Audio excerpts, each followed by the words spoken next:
Até 2015, o governo planeja investir R$1 bilhão para garantir a recuperação de espaços urbanos e de imóveis antigos que tenham sido tombados. Pelo que se vê hoje, em boa parte das cidades históricas, a situação é de urgência.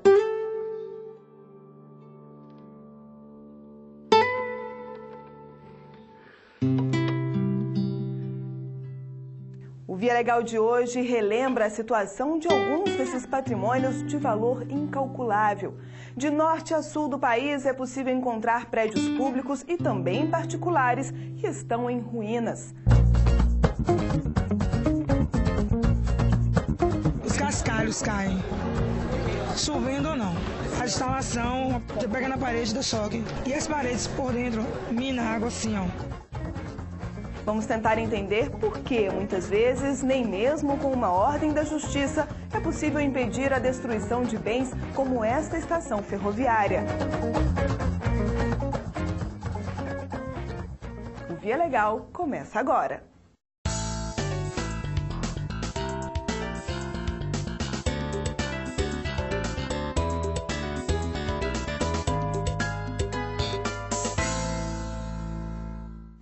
Causa surpresa dizer que um imóvel ou até uma cidade foram tombados como patrimônio histórico. Mas esse cuidado especial também pode ser usado para proteger peças raras. Em Pernambuco, azulejos que compõem fachadas de prédios antigos estão na lista de objetos a serem protegidos. Mas isso não tem sido suficiente para evitar a destruição dessas verdadeiras relíquias.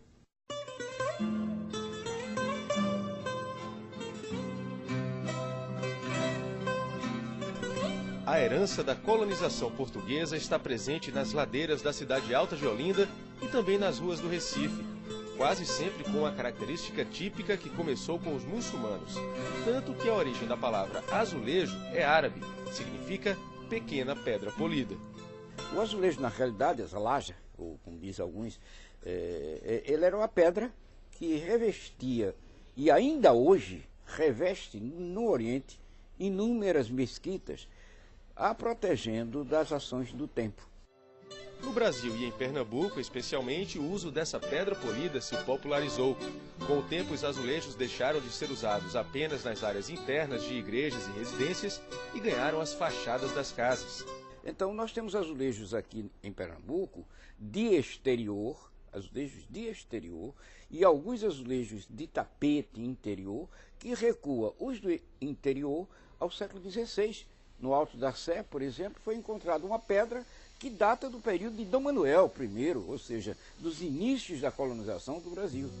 Justamente por isso, essas pedrinhas aparentemente simples podem virar caso de polícia. É que azulejos desse tipo não são apenas peças decorativas, representam uma parte importante da história do país. Alguns deles são até protegidos por lei. Resultado: antes de fazer qualquer reforma, o proprietário de um imóvel que tenha esses modelos fixados dentro de casa ou na fachada precisa consultar o Instituto do Patrimônio Histórico e Artístico Nacional, o IPHAN.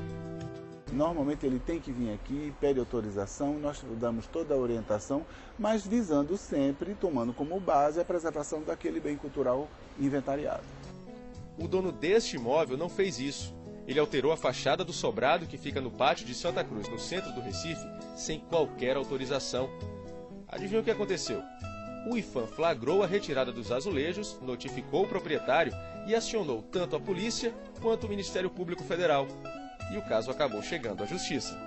IPHAN e Ministério Público fizeram uma proposta ao dono do imóvel. Ofereceram um benefício chamado suspensão condicional do processo. Pelo acordo, ele deveria recuperar a fachada, usando inclusive réplicas de azulejos, e em troca, o processo seria suspenso. Mas o proprietário da casa recusou a oferta e a decisão ficou por conta da Justiça Federal. Como ele não aceitou o acordo, o processo teve seguimento, a gente fez a instrução, ouviu as testemunhas, se analisou as provas até o julgamento da sentença, que resultou numa condenação para ele de 1 ano de reclusão. Sendo que, como a pena é menos de 4 anos, ele teve direito a uma substituição para a prestação de serviço, né? Os azulejos destruídos eram de origem portuguesa, fabricados há 200 anos e já haviam sido catalogados pelo IPHAN. O inventário é um verdadeiro banco de dados. São 3 volumes com milhares de informações sobre a existência e a distribuição dessas pedras em Pernambuco.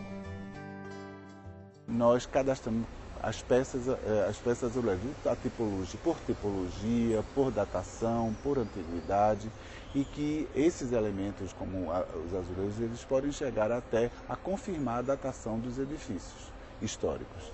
Então, ele é um elemento muito bem estudado na historiografia mundial e nós temos um acervo exemplar português muito expressivo.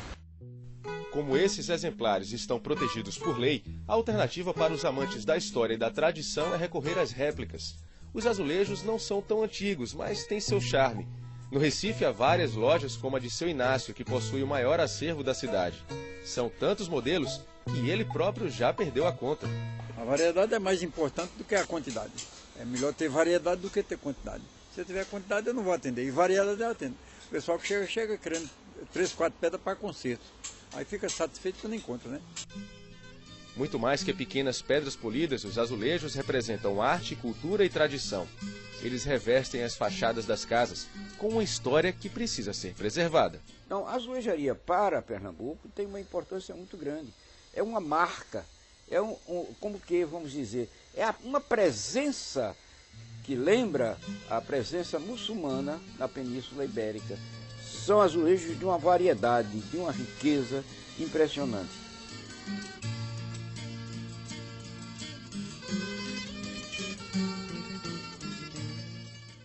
Pernambuco está entre os estados brasileiros com o maior número de prédios tombados, uma realidade que explica o esforço do Instituto do Patrimônio Histórico para tirar do papel um programa para financiar a restauração de imóveis privados. Desde o fim de 2012, os donos de prédios antigos espalhados por Olinda podem ter acesso a crédito sem pagar nada de juro.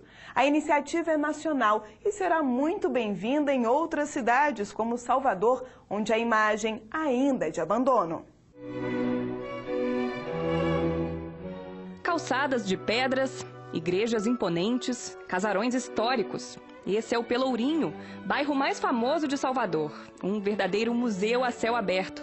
Na época do Brasil Colônia, esse era o endereço das famílias ricas. Isso aqui é um acúmulo sucessivo da riqueza da coroa, né, da coroa portuguesa, da riqueza individual de alguns importantes comerciantes. Há 27 anos, toda essa área que abrange o centro histórico da cidade foi declarada Patrimônio Cultural da Humanidade. Esse é um conjunto urbanístico dos mais importantes. Guarda elementos de vários séculos na forma das suas edificações, das suas casas e também das igrejas.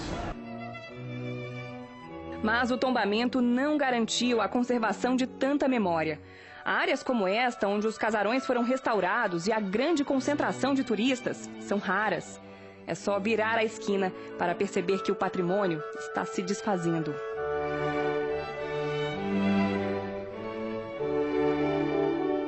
E a situação é mesmo grave. Em 2009, uma vistoria da Defesa Civil concluiu que 111 casarões históricos da cidade estavam em condições precárias. E de lá para cá o cenário só piorou. Muitos imóveis se deterioraram ainda mais. Alguns não resistiram à falta de manutenção. Esse aqui, por exemplo, desabou em julho de 2010. E até hoje, quase 2 anos depois, ninguém sequer tirou os escombros do local. A falta de manutenção desses imóveis, especialmente do telhado, permite que haja percolação de água, da chuva. Essa chuva vai penetrando, vai estragando os assoalhos, o emadeiramento, as paredes. E se não há manutenção do proprietário, a tendência é as patologias irem se agravando. Isso aconteceu com esse casarão. Do alto dá para ver que o imóvel em ruínas divide espaço com os cartões postais de Salvador. Eu acho vergonhoso, tanto para o munícipe, para aquele que nasceu na cidade, como pelas pessoas que visitam essa cidade. Você vai em outros países por aí, é tudo preservado. Aqui é uma igreja bonita, outro feio. Essa cidade de Baixo Salvador está acabada, está esquecida do mundo, parece que não existe isso aqui. A situação é bem drástica. O mais grave é que em muitos desses casarões ameaçados de desabar vivem famílias inteiras. Algumas moram de aluguel, outras foram trazidas pela própria prefeitura. Há mais de uma década, a casa de Floresvaldo, que ficava em outro ponto do centro histórico, pegou fogo. Desde então, ele mora aqui com a família. A situação do imóvel é crítica. As paredes estão mofadas. As madeiras que sustentam o telhado foram comidas por cupins. E a água da chuva entra com facilidade. No mês de agosto, isso aqui ficou igual a lagoa. Molhou tudo, molhou tudo. Aí eu comprei essa lona aí, ó. Aí forramos tudo aí para aliviar um pouco. Parte desses imóveis pertence ao governo da Bahia, mas a maioria é de particulares. Gente que herdou esse patrimônio e não sabe o que fazer com ele. Resultado, muitos foram invadidos. Nesse ponto, flagramos um homem no prédio que se sustenta sobre um barranco. O teto está rachado e o reboco externo se esfacelando. A prefeitura chegou a lacrar as portas, mas segundo este guardador de carros, o morador achou outro caminho. Ele desce a rampa aqui, pela esse lado do prédio, e depois pula ali, entra ali onde está aquele matagal, e tem um alojamento lá embaixo. Em 2010, 5 pessoas perderam a vida em desabamentos de casarões em Salvador. Ano passado, uma pessoa morreu. Em todo o centro histórico é possível encontrar ruas como esta, em total estado de abandono. Quase todos esses imóveis estão em ruínas. Nesse aqui, parte da estrutura interna desabou. Do lado de fora, a situação não é diferente. Uma ameaça para quem passa pela rua e principalmente para quem mora na casa ao lado. Esse casarão, ele tem, evidentemente, o risco de desabar e ele, se desabar, ele provavelmente leva outros casarões juntos, porque essas edificações são construídas parede com parede. Andréia mora com o marido e os 3 filhos em frente ao imóvel condenado, mas diz que, preocupada mesmo, ela fica com este outro vizinho. Os cascalhos caem, chovendo ou não. E ela sabe que também corre perigo pela situação da própria casa. A instalação, você pega na parede, dá choque. O risco de curto-circuito aqui é muito grande. Muito grande, e as paredes por dentro minam a água assim, ó. Em todas as ruas, emaranhados de fios confirmam que as instalações elétricas são antigas e precárias. Primeiro risco, as pessoas estarem morando em condições insalubres. A outra é problemas de incêndio. Toda essa região virou caso de justiça. Esta procuradora entrou com uma ação para obrigar o Estado da Bahia, a União, a Prefeitura de Salvador e o Instituto do Patrimônio Histórico e Artístico Nacional a tomarem providências imediatas. A ação visa basicamente a realização de intervenções emergenciais nesses imóveis, a fim de conter o estágio de gradativo arruinamento e também evitar a ocorrência de vítimas fatais. O juiz federal que analisou o caso determinou que todos os imóveis condenados tivessem a estrutura reforçada e que em todas as áreas de risco fossem instaladas barreiras físicas e placas de sinalização. Além disso, foi fixada uma multa de R$1.000 por dia de atraso no cumprimento das medidas. Segundo a Defesa Civil, 110 famílias foram realocadas e 46 casarões já estão escorados. É importante que os órgãos, todos esses que atuam em patrimônio, que atuam na cidade de Salvador e outras cidades também históricas do Brasil, que também vivenciam esse problema, se unam para encontrar uma solução. Porque não adianta só a nossa ótica, apenas escorar e ali deixar, porque a tendência é que ele continue ainda tendo problemas. O processo ainda está em andamento. O IPHAN entrou com um recurso alegando que a ação deveria ter sido dirigida inicialmente aos proprietários dos imóveis. A procuradora reconhece essa necessidade. Essa ação ela não exclui, não restringe nem atenua a responsabilidade dos proprietários e do poder público na recuperação, na conservação e na manutenção desses imóveis, medidas essas que vão ser perseguidas oportunamente. O Ministério Público também deve entrar com outra ação judicial, desta vez para cobrar agilidade na revitalização do centro histórico. As reformas nos casarões já duram mais de 20 anos. O que se espera por aqui é que o governo priorize a preservação desse conjunto arquitetônico, que ajuda a contar a história do Brasil. História não se mata, é uma cultura. Cultura é para nossa geração e futuras gerações que vêm por aí. Gente, isso aqui é a coisa mais linda que tem. Isso aqui tem que ser preservado, não existe. Você só faz parte do processo civilizatório, do ponto de vista de memória, se você é capaz de contar a sua história. Então, a arquitetura ela é capaz de contar a história. Aqui não é somente patrimônio de Salvador, da Bahia, isso é um patrimônio nacional e patrimônio da humanidade.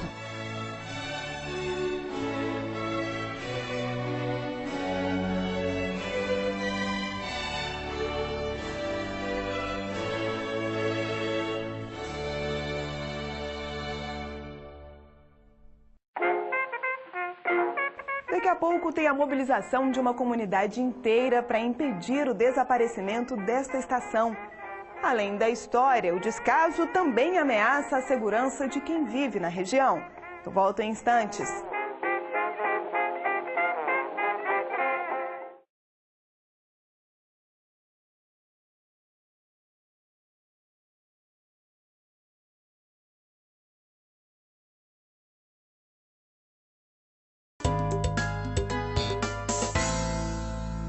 O reconhecimento do IPHAN é o primeiro passo para que um bem de valor histórico seja preservado.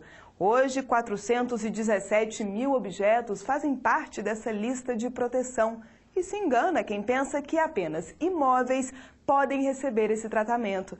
No Brasil, já foram considerados patrimônio histórico e artístico nacional 17 paisagens naturais, 6 sítios arqueológicos, 16 ruínas, 10 jardins e parques e até 8 saberes. A lista completa está disponível no site do órgão, que é o responsável pela fiscalização. Vale a pena conferir.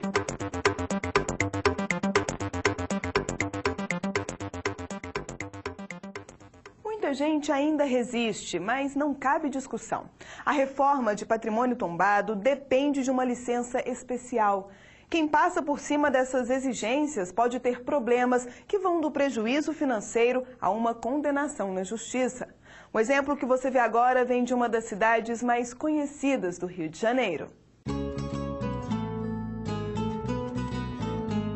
Poucas cidades brasileiras têm a história tão preservada quanto Paraty. Por mais de 200 anos, o povoado, fundado no século XVI, serviu como porto para a entrada das mercadorias que seguiam para o interior do país. E Paraty, a partir daí, de 1870, logo depois vem a abolição da escravatura, que tira o trabalho braçal dos engenhos, Paraty entra numa decadência absurda que se estende até mais ou menos 1950. E essa decadência preservou a arquitetura, quer dizer, a malha urbana da cidade, preservou a cultura, o linguajar, os costumes, as festas, as danças. Exatamente por isso, em 1958, a região central do município foi tombada. Mas logo depois, o IPHAN, Instituto do Patrimônio Histórico e Artístico Nacional, percebeu que o conjunto arquitetônico merecia uma proteção ainda maior. Como uma maneira de conter uma expansão urbana desordenada, uma especulação imobiliária pouco saudável à cidade, foi realizado também o tombamento do município com o intuito de manter esse entorno paisagístico do bem primeiramente tombado, que foi o bairro histórico. Andando pelas ruas do Centro Histórico de Paraty, fica fácil entender por que o lugar é tombado e deve receber cuidados especiais, do calçamento à arquitetura. Tudo aqui ainda guarda características da época colonial. Um cenário encantador que nas últimas décadas foi redescoberto pelos moradores e explorado por visitantes do mundo inteiro.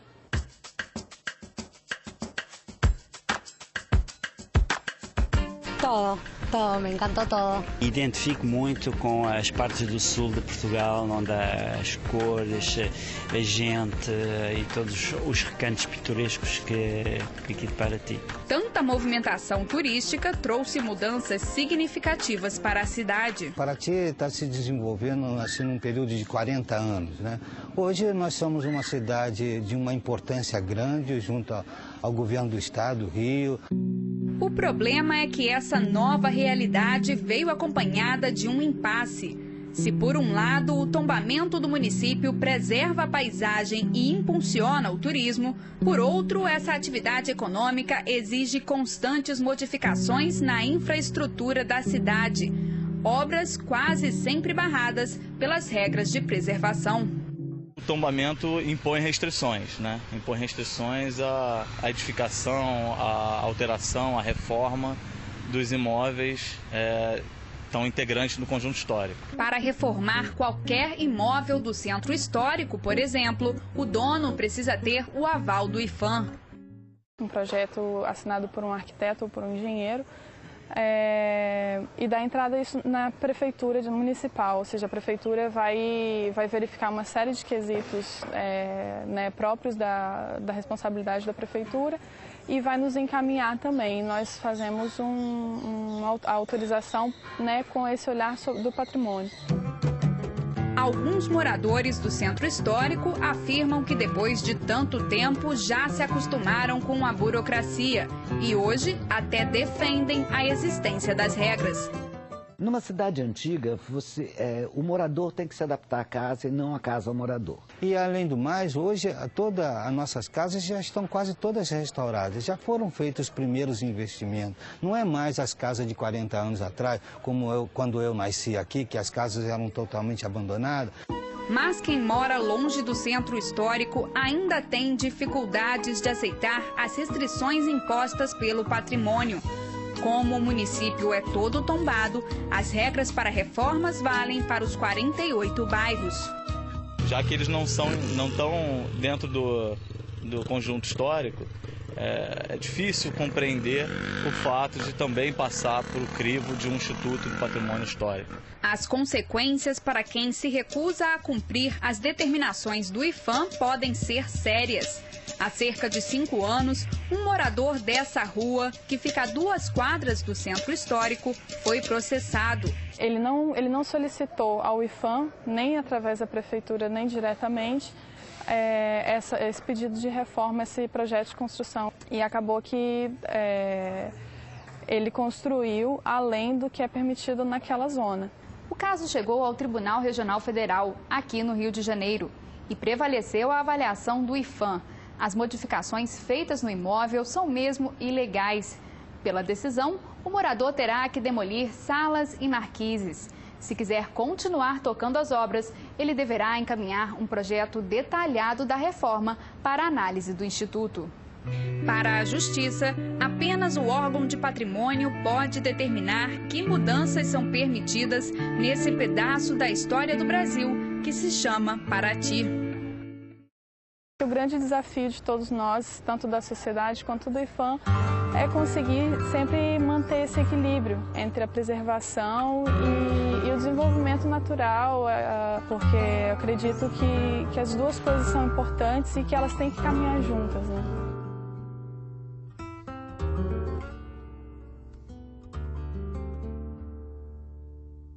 No interior paulista, a briga é para mudar a realidade de uma antiga estação de trem. O serviço ainda funciona, mas ao longo dos trilhos o que se vê são situações de abandono e até de perigo. Há pelo menos 2 anos, a situação da ferrovia que corta o interior de São Paulo virou caso de justiça.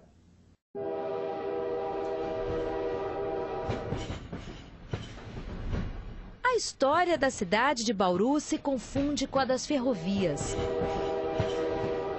Uma coisa que me marcava muito, que era a questão do trem chegando com as luzes acesas, né, tocando o apito e fazendo aquele barulho enorme, né, de um trem elétrico, né, que na verdade é um grande transformador chegando e fazendo barulho, né, e apitando. Era uma coisa muito bonita. Lembranças que foram interrompidas em meados da década de 90, com o fim da circulação de trens de passageiros na região. Hoje, com a privatização, o cenário é bem diferente. Houve um grande retrocesso. Com o processo de privatização ou concessão da linha ferroviária para desenvolver o projeto de transporte maior do Brasil, a iniciativa privada se mostrou ineficiente e ineficaz. O transporte de cargas como celulose e combustível é o que ainda movimenta a malha que passa por 32 municípios da região centro-oeste. Mas o representante do Sindicato dos Ferroviários de Bauru reclama das condições da linha e principalmente da falta de manutenção. E faz um alerta para o risco de acidentes. Tombamento, capotamento, vazamento de combustível que agride o meio ambiente também, crime ambiental.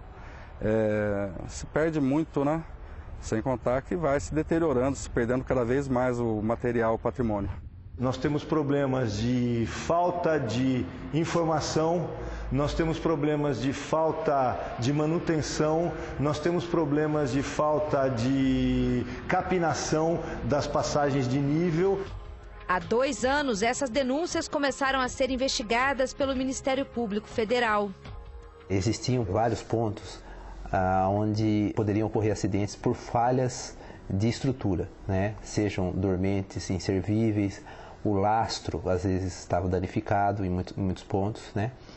Em razão disso, foi proposta a ação para que a concessionária regularizasse esses pontos. A situação era tão grave que a Justiça Federal chegou a determinar a paralisação de todos os trens na região centro-oeste paulista.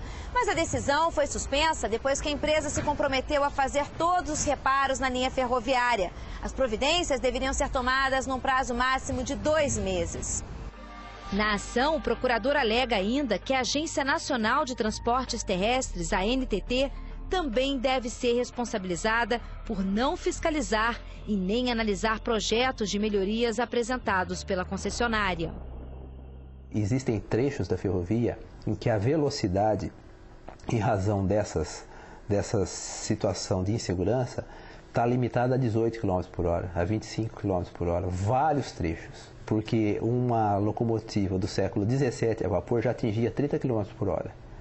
Nós não podemos considerar que está havendo uma prestação de serviço adequada pela concessionária de transporte ferroviário. E muito menos que está havendo uma fiscalização adequada da ANTT, que deixou a situação chegar nesse ponto. A concessionária se defende. Afirma que cerca de 1 bilhão e 800 milhões de reais já foram investidos em melhorias. Ferrovia é dinâmica, as condições de via são dinâmicas, elas sofrem ação de condições climáticas, sofrem ação da própria passagem dos trens. Então, manutenção é uma coisa que você faz diariamente na ferrovia e, portanto, ela investe ano após ano e continua investindo na manutenção dos trechos que opera. Segundo a empresa, todos os reparos solicitados estão sendo realizados. A concessionária explica ainda que este trecho é estratégico para o escoamento de mercadorias e deve receber mais investimentos.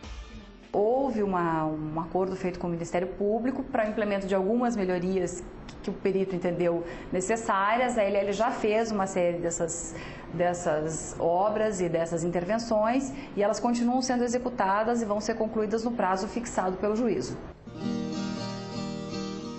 Quem viveu o auge do transporte ferroviário aguarda o cumprimento das promessas. Além de acidentes, há também a preocupação com a preservação do patrimônio. Um patrimônio valioso que faz parte da história da cidade.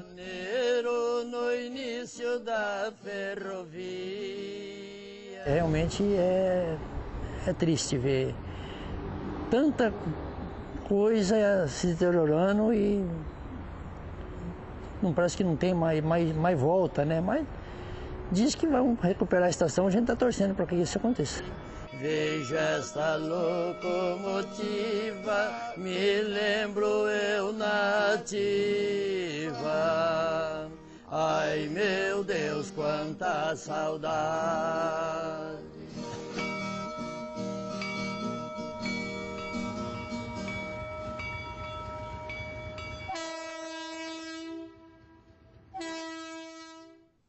O Via Legal de hoje fica por aqui. Na semana que vem a gente volta com histórias inéditas de brasileiros que precisaram recorrer à justiça para garantir direitos previstos em lei. Até lá!